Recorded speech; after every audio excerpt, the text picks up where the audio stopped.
지난주에 우리는 예수님께서 이 땅에 오셔서 사역하실 때 사역의 목적은 물론 십자가의 대속의 죽으심, 하나님의 나라의 복음을 전파하시는 것이었는데 이 일을 주님께서 다시 오시는 날까지 이루어갈 수 있도록 제자들을 부르시고 제자들을 훈련시키시는 일을 전적으로 담당하셨다라는 사실을 함께 생각했습니다. 제자는 스승에게 배우는 사람이며 그는 스승에게서 세계관을 배운다라고 말씀을 드렸습니다. 제자는 스승의 삶의 방식을 따르며 제자는 스승의 인격을 닮아간다라고 말씀을 드렸고, 마지막으로 제자는 스승의 사명을 계승한다라고 말씀을 드렸습니다. 오늘 우리가 읽은 마태복음 11장 28절로 30절까지의 말씀도 역시 스승과 제자에 대한 교훈입니다. 수고하고 무거운 짐진 자들아 다 내게로 오라, 내가 너희를 쉬게 하리라. 여기서 수고하고 무거운 짐진 자들은 이 세상을 살아가는 우리 모두를 가리키는 말입니다. 이 세상은 그 본질이 수고와 슬픔으로 이루어져 있습니다. 이 세상을 살아가는 것은 무거운 짐을 진 것과 같은 것이지요. 참 힘들고 어렵습니다. 이것을 감당하지 못하여 어떤 사람들은 쓰러지고 넘어지고 이 짐을 벗지 못하여 이 짐으로 말미암아 억눌려서 눈물을 흘리고 고통스러워하면서 살아가고 있습니다. 이런 분들에게 이 수고하고 무거운 짐진 자들아 다 내게로 오라, 내가 너희를 쉬게 하리라 하신 우리 주님의 말씀은 얼마나 큰 위로가 되고 용기가 되는 말씀인지 모릅니다. 이 말씀을 통해서 수없이 많은 사람들이 새 힘을 얻었고 그리고 자리에서 일어날 수 있었습니다. 그런데 여기 이 말씀은 단지 이 세상의 무거운 짐을 지고 고통스러워하고 있는 어떤 특정의 사람들을 위한 것인가? 그렇지 않습니다. 우리 모두는 정도의 차이는 있지만, 그리고 본인이 느끼는 정도는 차이가 있지만, 어떤 사람은 조금 더 잘 견딜 것이고 어떤 사람은 좀 덜 감당할 수 있겠지만, 그러나 누구에게나 이런 짐들은 있어요. 이들에게 하나님의 은혜가 필요하고 이들에게 이 모든 근본적 상황을 벗어날 수 있는 하나님의 복이 필요한 것이지요. 그래서 예수님께서 약속하신 이 쉬게 하리라 하는 이 말씀이 정말 중요한 거예요. 마음의 부담을 더는 것을 말씀한 것일까요? 우리 삶에 찾아온 어떤 난관을 이겨낼 수 있다고 말씀을 하신 걸까요? 여기 쉬게 하리라 하는 이 말은 그것보다 더 큰 것을 말하는 거예요. 쉬게 하리라, 이것은 다른 말로 하면은 안식하리라 하는 말입니다. 안식이 무엇입니까? 이것은 최초에 하나님께서 안식일로 주셨던 것입니다. 안식일은 안식하는 날입니다. 그리고 이스라엘 백성들에게는 가나안 땅에 들어가서 얻게 될 기업을 말씀하신 것입니다. 그리고 오늘 우리들에게는 최후의 승리, 하나님의 영광스러운 나라에 들어가서 얻게 될 복된 상태를 안식이라고 말하고 있는 것이지요. 어느 시대나 이런 시대적인 안식의 개념이 있습니다만은 이 모든 안식들이 근본적으로 의미하고 있는 것은 하나님께서 우리에게 약속하신 복을 의미하고 있는 것입니다. 우리는 이것을 언약의 복이라고 말씀하는 거예요. 하나님께서 우리에게 약속하신 이 세상의 그 누구도 또 그 무엇도 줄 수 없는 하나님만이 주실 수 있는 영광스러운 복, 바로 이것을 안식이라고 하는 말로 표현하고 있는 것입니다. 즉 다시 말씀을 드리면 예수님은 이 복을 주시는 분이시다라는 것입니다. 예수님에게로 찾아와서 예수 그리스도를 만난 사람, 그리고 그 이후의 말씀을 보면은 예수님에게 배우는 사람, 이 사람이 바로 이 복을 받아 누리는 사람이라는 것입니다. 예수 그리스도께서 주시는 이 안식은 어떻게 받는가? 예수님에게 배움으로 받는 거예요. 29절 말씀 보면 나는 마음이 온유하고 겸손하니 나의 멍에를 메고 내게 배우라. 그리하면 너희 마음이 쉼을 얻으리니. 안식은 어디에서 오는가? 배우는 데서 오는 것입니다. 내 멍에를 메고 배우라 그랬는데 내 멍에는 무엇이냐면 예수님이 가르치시는 교훈입니다. 예수님의 가르치심 혹은 예수님의 교훈, 이것을 받으며 배우는 사람, 이 사람이 쉼을 얻고 안식을 얻고 하나님께서 약속하신 영광스러운 복을 얻는 사람이라는 것입니다. 즉 예수님께서 주시는 교훈을 받아 이 교훈을 잘 배우고 이 교훈이 약속하는 복을 받아 누리는 것, 이것이 안식이라고 하는 것이에요. 교회는 바로 예수 그리스도의 멍에, 즉 그 가르침을 가르치는 곳이에요. 교회는 원래 헬라어 원어로는 에클레시아라고 부릅니다. 에클레시아는 다양한 용법을 가지고 있지만 기본적으로는 모임을 의미해요. 모여서 의사를 결정하는 이 자리가 바로 에클레시아예요. 즉 이 말이 처음 사용된 이 그리스에서, 애초에 그리스는 사람들이 민주주의를 실현했던 곳입니다. 그곳에서 에클레시아를 진행을 합니다. 즉 모여요. 모여가지고 이곳에서 토론을 하고 그 다음에 토론 결과를 가지고 투표를 합니다. 이럴 때 이 투표는 조개 껍데기를 가지고 투표를 한 거예요. 그리고 이 투표의 결과를 가지고 시행을 해 나가는 일을 한 겁니다. 이것이 에클레시아예요.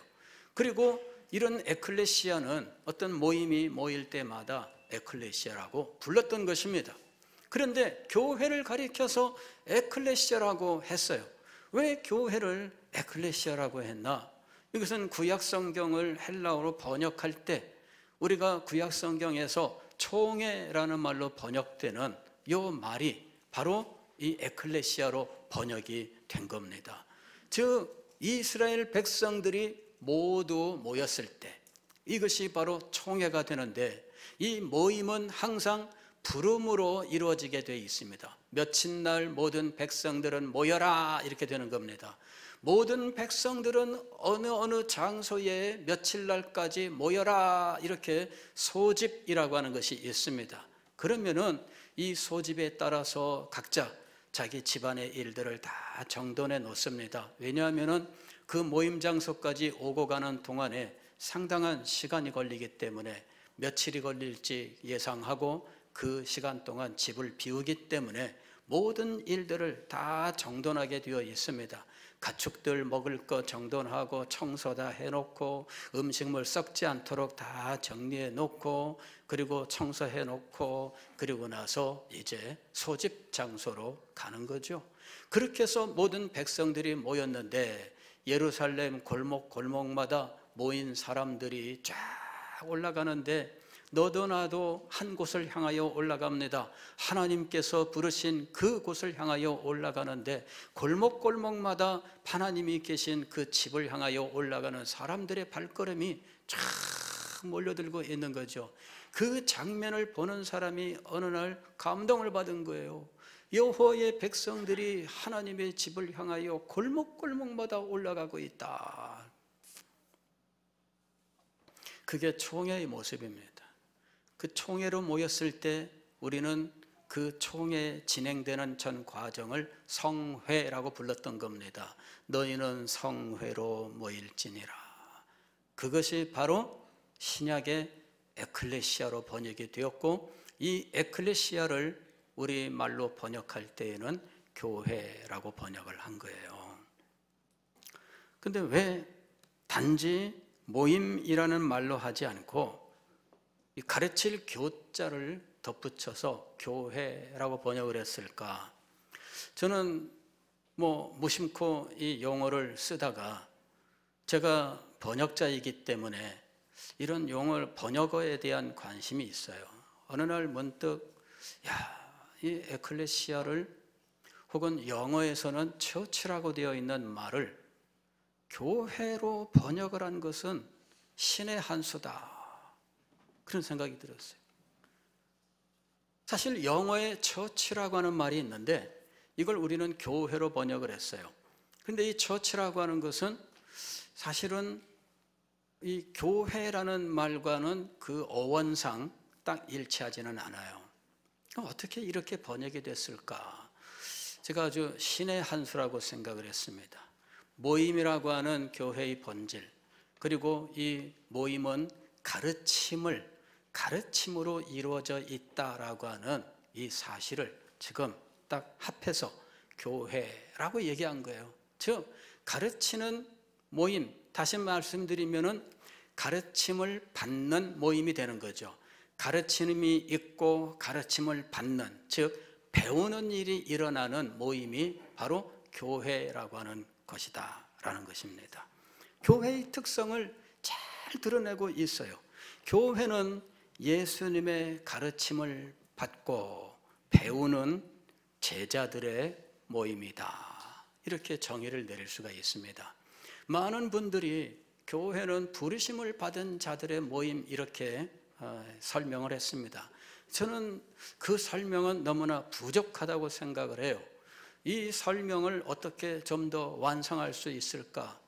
정말 제가 많은 고민을 했습니다. 그리고 오늘 여러분들에게 드리는 이 에클레시아, 즉 교회의 정의는 예수님의 가르침을 받는, 즉 배우는 제자들의 모임이다, 이렇게 말씀을 드릴 수 있겠습니다. 즉 우리 교회에 온 모든 분들은 예수님의 가르침을 배우는 제자들이 되어야 한다는 것입니다. 이 제자들이 모이는 이곳이 교회입니다. 제자가 아니면서 교회를 함께 이뤄갈 수 있는가? 그렇지 않습니다. 우리 교회에 오셨다면 여기 오신 모든 분들은 예수님의 가르침을 받아야 돼요. 내 멍에를 배워라, 이렇게 말씀하시고 메고 내게 배우라 그랬습니다. 그래서 예수님의 가르침을 받는 이 모든 분들은 예수님의 제자들이며, 이 예수님의 제자들이 쉼을 얻는 겁니다. 안식을 얻는 것입니다. 다시 말씀을 드리면 하나님께서 약속하신 언약의 축복을 받는 거예요. 우리 모두는 예수님의 제자가 되어야 됩니다. 아니, 부르심을 받아 이곳에 들어온 모든 사람들은 당연히 예수 그리스도의 가르침을 받고 그것을 배우고 순종하면서 예수 그리스도의 제자가 되어 예수님께서 약속하신 언약의 축복을 풍성하게 받아 누려야 한다 하는 것입니다. 지금 성경 말씀은 예수님께서 내게 배우라 하고 말씀하셨습니다. 예수 그리스도의 제자들은 예수님에게 배워야 합니다. 그러나 이미 예수님의 제자들은 1세기에 끝났습니다. 내게 배우라 하신 예수님의 이 말씀은 도대체 오늘날 우리에게는 어떻게 이루어지고 있을까요? 내게 배우라 하신 이 예수님의 말씀은 위임이라고 하는 방식으로 이루어지고 있습니다. 마태복음 28장 18절 말씀을 보면 부활하신 예수님께서 제자들을 모아놓고 이렇게 말씀하십니다.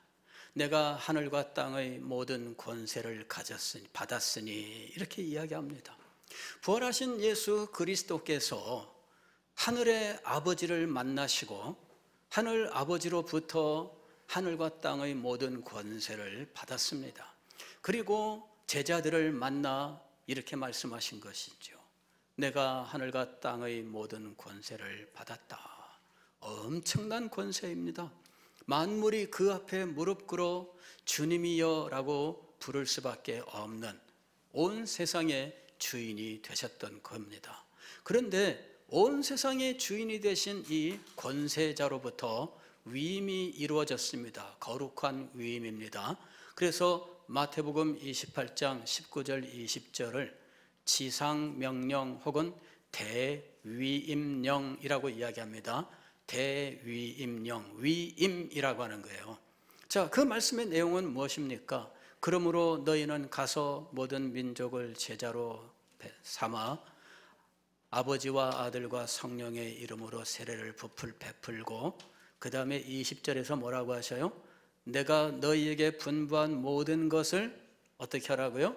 가르쳐 지키게 하라. 내가 너희에게 분부한 모든 것은 예수님이 마태복음 11장 28절 29절에서 말씀하셨던 내 멍에예요. 내 멍에를 메고 내게 배우라 그랬습니다. 이건 뭐냐면요, 이스라엘의 농사 짓는 방식을 이해해야만 알 수 있습니다. 이스라엘은 땅을 갈 때 소를 가지고 땅을 갈고 밭을 가는데, 소 한 마리가 끄는 것이 아니고 이거 쟁기를 끄는 소는 두 마리로 쟁기를 끌었어요. 그래서 소 두 마리를 하나의 멍에로 묶어 놓고, 그리고 농부는 쟁기를 매달고 소 두 마리가 함께 끌고 가게 했던 겁니다. 그럴 때 멍에는 몇 개라고요? 하나예요. 그래서 두 마리가 함께 쟁기를 끌고 가는데, 그때 이 두 마리는 스승과 제자라고 하는 관계를 가집니다. 즉, 나이 들고 경험이 많고 노련한 소와 힘이 있지만 아직 경험이 없는 소를 한 쌍으로 붙여 놓습니다. 그러면 경험 있는 이 소가 힘은 있지만 경험이 없는 이 소를 리드하면서 이 쟁기를 끌고 가는 거예요. 멍에는 쟁기를 담당하고 있는 이 든든한 버팀목이에요. 그래서 이 소는 스승과 제자의 관계가 되는 두 마리의 소가 하나의 멍에를 메고 하나의 쟁기를 끌어서 주어져 있는 밭을 다 갈게 되어 있습니다. 바로 그런 농사법을 아시고 내 멍에를 메고 내게 배우라 하는 이 말씀을 이해를 하셔야 돼요. 우리는 모두 예수 그리스도를 스승으로 모시고 예수 그리스도께서 한 멍에를 쥐고 이끌어 가실 때 우리는 그 이끄심에 순종하여 따라가면 주어진 사명을 감당하게 되는 것입니다. 그럴 때 이 멍에는 무엇을 가리키느냐? 예수 그리스도의 교훈, 이걸 이야기하는 것입니다. 다시 말씀을 드리면 마태복음 28장 20절에서 내가 분부한 모든 것이라고 하는 것, 이것이 바로 멍에입니다. 내가 분부한 모든 것을 어떻게 하라고 말씀하십니까? 가르쳐 지키게 하라. 이것이 위임입니다. 예수 그리스도께서 내게 배우라 말씀하셨는데 이 내게 배우라를 제자들에게 위임을 하셨습니다. 그리고 이 제자들이 그 후에 목사들에게 이 가르침을 위임하는 것입니다. 그리고 위임의 방식에 의하여 예수님 때로부터 지금까지 예수 그리스도의 교훈을 가르치고 또 순종하게 하는 이 일을 교회가 꾸준히 해왔던 것입니다. 물론 목사의 가르침은 개인적인 가르침이 아닙니다. 예수 그리스도의 가르침이고 예수 그리스도의 이 가르침은 교회라고 하는 울타리 안에서 늘 보존해 왔었던 것입니다. 교회는 목사가 임의로 가르치지 아니하고 항상 성경과 교회 법에 의해서 이것을 가르치도록 항상 울타리가 되어 왔었던 것입니다. 그래서 교회 안에서 목사들은 주어진 이 권세로서 이 권세를 교훈권이라고 불러요. 이 교훈권을 가지고 가르침을 가르쳤던 것이죠. 이 가르침은 때로는 설교를 통해서, 설교가 물론 대종을 이루겠지만 설교를 통해서 혹은 특별한 교육 기관을 통해서 혹은 광고나 기타 여러 교재를 통해서 이런 사실들을 가르쳐 나가도록 했다라고 하는 것이죠. 가톨릭에서는 오늘날도 마찬가지입니다만 교회를 가르치는 교회, 배우는 교회로 나누고 있습니다. 가르치는 교회는 성직자 단을 이야기하는 것이고 배우는 교회는 평신도들을 이야기하는 것입니다. 그래서 교회를 둘로 나누어 놓고 가르치는 교회를 상위의 교회요, 배우는 교회를 하위의 교회로 해서 엄연한 신분 차이, 반열 차이를 두는 이런 모습을 보여주고 있습니다. 그러나 우리는 이렇게 가르치는 교회와 배우는 교회로 나누는 이것을 우리는 성경적이 아니다라고 배격을 합니다. 다만 가르치는 교회라고 이야기할 만큼 목사의 교훈권을 존중하는 이것은 아주 중요한 것이지요. 그의 교훈권이 세워져야만 교회는 교회의 본질을 이루게 되는 것입니다. 그리고 목사는 또한 충성스러운 사람들에게 예수 그리스도의 가르침을 위임하여 이 교훈을 가르치고 함께 교회를 세워나가도록 했던 것입니다. 위임의 방법에 의해서 교회 2000년 역사 속에 예수님께서 내게 배우라 하셨던 이 가르침과 배움의 원리가 오늘까지 우리에게 전수가 된 거예요. 그래서 말씀을 가르치는 이 일은 예수님의 제자가 되고 예수님께서 약속하신 언약의 복을 풍성하게 받아 누리는 아주 중요한 일일 뿐만 아니라 이 일을 감당하는 것은 거룩하고 영광스러운 일이었던 것이지요. 최근에 우리 교단에 신학교가 우리 신학대학원이 입학 정원이 부족하다 이런 뉴스들이 있습니다. 이건 우리 교단만의 문제는 아니고요. 이미 통합측 장신도 역시 동일한 상황입니다. 다시 말씀을 드리면 우리 시대는 지금 이 목사직이 이제는 과거보다도 훨씬 더 이게 쇠퇴해 가고 있는 사정이다라는 것을 보여주는 겁니다. 안타까운 일이지요. 이것이 얼마나 거룩하고 영광스러운 일인지 부흥의 시대에는 바로 이 직분을 사모하여 헌신하는 사람들이 많이 일어났던 것이지요. 그리고 그들이 이 가르침의 사명을 감당하기 위해서 자신의 평생을 들여 헌신하고 할 때마다 교회들은 얼마나 많은 부흥을 이루었으며 성도들이 얼마나 많은 유익을 얻었는지 모릅니다. 저는 우리 교회에서 이제 22년째 이제 연수로 하면은 23년째가 됩니다만은 사역을 하면서 제 사역의 아주 가장 큰 열매로 자부하는 이런 일들은 정말 저의 가르침 속에서 목사가 된 분들입니다. 최재호 목사님, 가까운 성도 교회에서 현재 담임 목사로 사역을 잘하고 있습니다. 또 안성대 목사님, 안성현 목사님, 양현주 목사님, 박신분 목사님, 얼마나 자랑스러운 제자들이며 후배들인지 모릅니다. 저는 마음속에 늘 이분들이 제 평생 사역에 가장 큰 열매가 될 것이라고 늘 생각을 하고 있습니다. 그리고 이분들이 정말 목회 사역이 잘 인도받아서 정말 이분들이 영광스러운 사역자로서 복된 사역을 할 수 있다면, 그렇다면 제 평생 사역도 정말 복되고 영광스러움이 더 높아질 것이다, 이렇게 생각을 합니다. 그래서 이분들이 잘 되기를 소망하고 늘 관심을 갖고 기도합니다. 정말 우리 교회에서 이 말씀을 듣고 감동을 받고 꿈을 키우고 그리고 말씀을 가르치는 이 일을 위하여 자신의 모든 삶을 헌신하는 이러한 하나님의 사람들이 나온다고 하는 것은 우리 교회에게 있어서는 너무나 큰 복이요 영광입니다. 여러분, 이분들을 위해서 기도해 주시기를 바랍니다.